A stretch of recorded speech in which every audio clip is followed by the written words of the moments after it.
लगातार गांव का दौरा कर रहे हैं, किस तरह का समर्थन मिल रहा है? लोगों का बहुत अच्छा आशीर्वाद मिल रहा है। बड़े रिकॉर्ड बहुमत से मुझे विश्वास है रोहतक लोकसभा सीट इस बार कांग्रेस पार्टी जीतने जा रही है। और केवल रोहतक ही नहीं, 10 की 10 सीट पर कांग्रेस पार्टी जीत की तरफ अग्रसर हो चुकी है। इसका अंदाजा इस बात से लगा सकते हैं, लगातार भाजपा से विधायक अपना समर्थन वापस ले लेकर कांग्रेस पार्टी में समर्थन दे रहे हैं। वो आज प्रदेश के अंदर जो कांग्रेस की लहर चल रही है उसका प्रतीक है।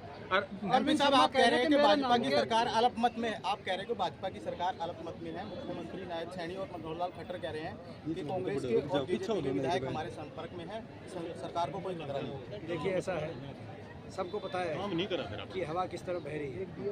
ये कांग्रेस, ये जो अभी जो मौजूदा खट्टर सरकार इतनी प्रदेश के अंदर अलोकप्रिय हो गई थी कि पहले तो भाजपा को खुद ही स्वयं अपना मुख्यमंत्री और उप मुख्यमंत्री बदलना पड़ा चुनाव के बीच में।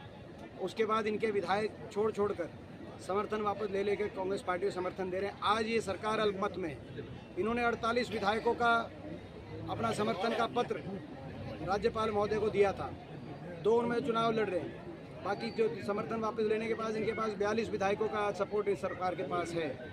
42 विधायक। और मैं ये कहूँ, और भी विधायक अभी आप देखना, हमारी संपर्क में और भी विधायक हैं। ये सरकार अभी आज अल्पमत में आ चुकी है।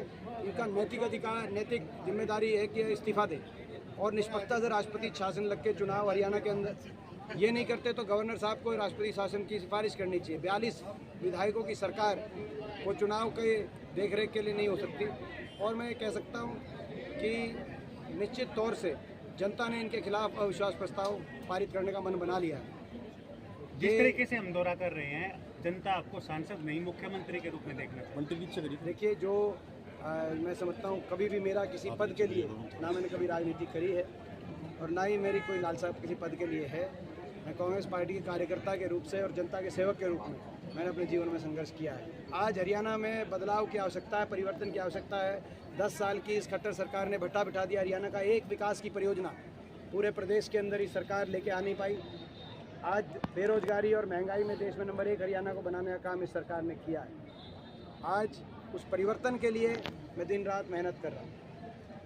जिस तरीके से मेरा किसी पद के लिए कोई मेरा वो नहीं। रोहतक लोकसभा से अरविंद नाम के 2 नामांकन और दाखिल हुए। रोहतक लोकसभा से अरविंद नाम के 2 नामांकन और दाखिल हुए। वे कह रहे कांग्रेस की चाल है ये बात।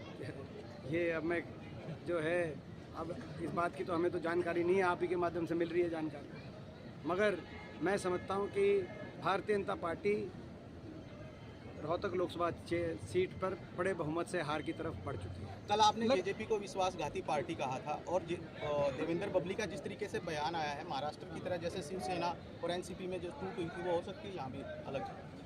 देखिए, ये इस पार्टी को जनाधार बचा नहीं, जेजेपी पार्टी कोई जनाधार नहीं बचा। आप देख लेना, अभी चुनाव निश्चित है। और मैं ये कह सकता हूँ कि अगर ये सरकार को बर्खास्त नहीं किया गया या इन्होंने इस्तीफा नहीं दिया, 10 दिन के चुनाव की बात है, 10 कहते हैं 2 हफ्ते 3 हफ्ते की बात है। जिस दिन गिनती आएगी उसके अगले दिन आप देखना सारे विधायक किस तरफ खड़े दिखाई देंगे। बिहार में कुछ दिन पहले ये मैं आज कहना चाहता हूँ, जिस दिन गिनती आएगी, गिनती होगी हरियाणा में, उस दिन आप देखना कितने विधायक किस पाले में खड़े दिखाई देंगे, अगले दिन आपको पता चल जाएगा। डॉक्टर अरविंद शर्मा लगातार गुलाबी गैंग के नाम से हमलावर रहते हैं कांग्रेस पे। अपना काम बताएं डॉक्टर अरविंद शर्मा जी, ये बताएं 5 साल तक वो धन्यवादी दौरा पूरे क्षेत्र में क्यों नहीं किया। उसके बाद ये बताएं कि भाजपा ये सीट क्यों छोड़ रही थी। बीजेपी तो एक सीट छोड़ के जेजेपी को दे रही थी, तो बीजेपी के भी वो चॉइस ऑफ कैंडिडेट नहीं थे। तो ये बताएं, ना धन्यवादी दौरा किया। उसके बाद बीजेपी ने भी कहा ये सीट हम छोड़ते हैं और जेजेपी ने कहा हम गठबंधन छोड़ते हैं। लेकिन रोहतक लोकसभा क्षेत्र के 36 बिरादरी के लोगों के आशीर्वाद को जीवन की अंतिम सांस तक दीपेंद्र नहीं छोड़ सकता, ये फर्क है।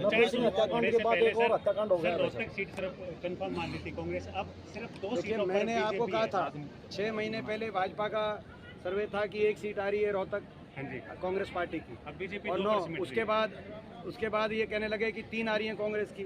फिर कहने लगे कि 4-5 आ सकती हैं अगर टिकट ठीक बटकी। टिकट के बंटवारे के बाद कह रहे हैं कांग्रेस की 8-10 आ सकती है। अभी तो टाइम है ना, अभी तो टाइम है ना, 10 दिन के बाद।